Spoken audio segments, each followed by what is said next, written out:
There was a time in America when a black man could be arrested simply for drinking water from a fountain reserved for white citizens. Not because he committed a crime, but because the law said he did. Today, we describe this reality as racism. The origins of racial injustice in America go back to the 17th century, when Africans were forcibly brought across the Atlantic and sold into slavery. For generations, black people were denied freedom, denied rights, and denied even the recognition of their humanity. When slavery was finally abolished in 1865, the system changed, but the mindset behind it did not. Instead of chains, discrimination now took a legal form, and inequality was no longer hidden. It was written into law. In the late 19th and early 20th centuries, Southern states introduced laws known as Jim Crow laws.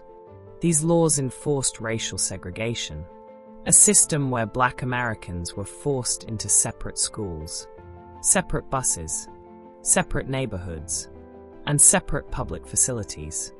In 1896, the U.S. Supreme Court confirmed this system in the case of Plessy versus Ferguson, ruling that racial separation was legal under the principle of separate but equal.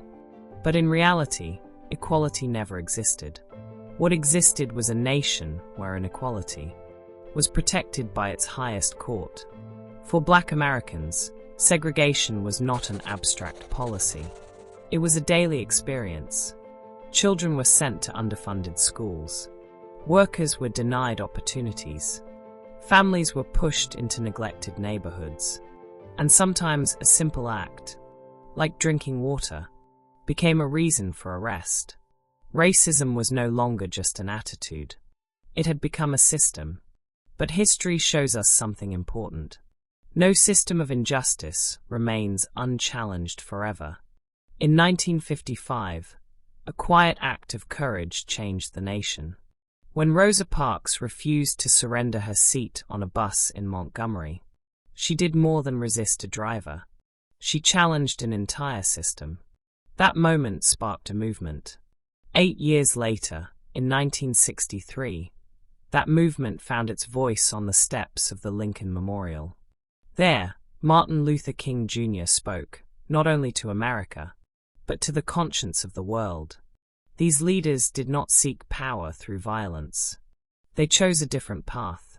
The discipline of nonviolence, the strength of organized protest, and the moral force of peaceful resistance. Through marches, boycotts, and civil disobedience, they transformed suffering into a language the nation could no longer ignore.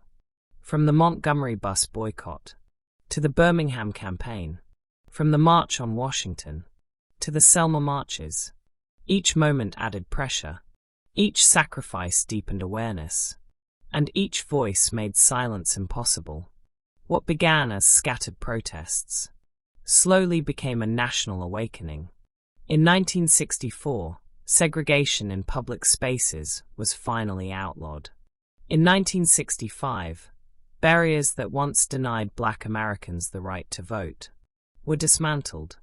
These were not sudden miracles. They were the results of years of struggle.